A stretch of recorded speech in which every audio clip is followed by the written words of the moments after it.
আসসালামু আলাইকুম সম্মানিত viewers, R M Bangla blog YouTube চ্যানেলের নতুন আর একটা ভিডিওতে আপনাদের স্বাগত জানাচ্ছি। আজকে যে ভিডিওটি উপহার দেব সেটি হলো, আপনারা জানেন যে ইতিমধ্যেই বাংলাদেশের যে আওয়ামী সরকার সেটা বিলুপ্ত হয়ে গেছে। প্রধানমন্ত্রী, আমাদের সাবেক প্রধানমন্ত্রী, তিনি দেশ থেকে পালিয়েছেন। এই সিচুয়েশনে বাংলাদেশ বিএনপি তাদের তৃণমূল পর্যায় থেকে শুরু করে কেন্দ্রীয় পর্যায় পর্যন্ত যে নির্দেশনাগুলো দিয়েছেন সেটা আপনাদের মাঝে আজকে তুলে ধরবো। আশা করি ভিডিওটা আপনাদের ভালো লাগবে। ভালো লাগলে চ্যানেলটি সাবস্ক্রাইব করে পাশে থাকা বেল বাটনটি অবশ্যই অল করে দেবেন। আর আপনাদের যদি কোনো মূল্যবান মতামত থাকে তাহলে অবশ্যই আপনারা কমেন্ট করে জানাবেন। সেই অবস্থা বজায় রেখে আপনাদের সবার প্রতি আমি উদ্যোক্ত আহ্বান করব, প্রত্যেকটা গ্রামে অন্তত ঠান্ডা থাকুন। আমাদের সামনে এখনো নির্বাচন বাকি, আমরা যাতে ভোটের অধিকার ফেরত পাই, আমরা যাতে রাতের ভোট আর না হয়ে সরকার গঠন হয়, আমরা আমাদের গণতান্ত্রিক ভোটের মাধ্যমে আমরা আমাদের জাতীয়তাবাদী দল বিএনপির মাধ্যমে সরকার গঠন করব, এই আশা ব্যক্ত করে আমি সবার আর দীর্ঘ 16টি বছর পর মানুষ জোরে নিঃশ্বাস ছাড়ার সুযোগ পেয়েছে। এই 16 বছরের মধ্যে আমাদের বিএনপির নেতা কর্মীকে অন্যায়ভাবে জুলুম করে অনেকের গুম করা হয়েছে। আওয়ামী পুলিশ বাহিনী, আমি তাদেরকে বলতে চাই, আজকে আপনাদের পরিণতি কোথায়? বাংলাদেশ আগামী যারা পুলিশ আসবেন এই ধরনের আচরণ থেকে বিরত থাকার চেষ্টা করবেন, নইলে রাজপথে জনগণ যেমন জবাব দিয়েছে, যেমন হারুন সবাইকে চেয়েছিল আজকে তার অ্যারেস্ট করেছে, ও যেমন মানুষের অ্যারেস্ট করে সেইভাবে অ্যারেস্ট করেছে, ওর পদার্থ দেয় নেই। প্রিয় ভাইয়ের আমার, আমি বলতে যাচ্ছি দীর্ঘ 16টি বছর যারা জেলমুক্ত মামলার শিকার হয়েছেন, আজকে সুদিনে অনেক আওয়ামী বগলের নিচ দিয়ে দেখে হাসি খুশি করে বেড়াচ্ছেন। আমরা বিএনপি, বগুড়া ইউনিয়নের বিএনপি, কে আওয়ামী লীগ করে কে বিএনপি করে আমাদের ভালো জানা আছে। আপনারা 16 বছর আপনারা সুখে শান্তিতে বসত করেছেন, যারা এই 16 বছর কষ্ট করেছে আবার তাদের পিছনে ফেলে আপনারা ফায়দা লুটতে চাচ্ছেন। কোনো কাম হবে না, আমি যারা থানার বড় ভাইদের বলবো, ভাই দুঃখ সত্য যেন এই দিনের বেলায় বিএনপি, রাতে আওয়ামী লীগ করে যারা বিএনপির ক্ষতি করেছে এদেরকে আপনারা আশ্রয় দেবেন না। ও নয়, এদেরকে যদি আশ্রয় দেন তাদের মনে কষ্ট হবে। তাই আমি বলবো যে যারা বিরক্ত বিএনপি তাদেরকে মূল্যায়ন করেন। আজকে স্বাধীন আমরা আবার আমরা 24 সালে এসে স্বাধীন হলাম।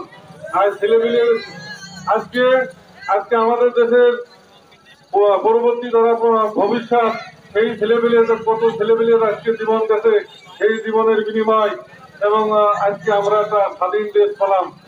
তা সেই স্বাধীন দেশে যাতে আমরা এই 15-16টা বছর ধরে যে নির্যাতিত হয়েছি সেই কথা ভাবিয়ে যাতে আমরা এরকম কোনো কাজ না করি। আর একটা জিনিস সতর্ক থাকতে হবে যে আওয়ামী লীগ আমাদের সাথে মিশিয়ে দেখা যাচ্ছে যে এর গরু লুট করতেছে ও ধান লুট করতেছে, বৈধান কিন্তু আমাদের হবে এবং সতর্ক থাকতে হবে। এবং আমি মনে করি বিএনপির যারা আজকে নেতা কর্মী সদস্য যারা আছে তাদের সাবধান হতে হবে, এইরকম কোনো ঘটনা যাতে না ঘটে। আমরা কিন্তু এটা বরদাস্ত করবো না, সাবধান থাকতে হবে।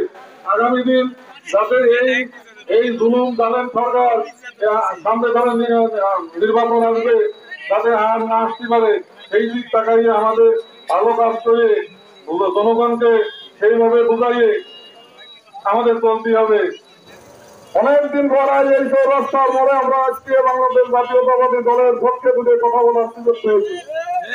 এতে কি আপনারা খুশি? সবাই একটু হাত তালি দিন। বক্তব্য দেওয়ার কিছুই নেই, অনেক কথা আছে।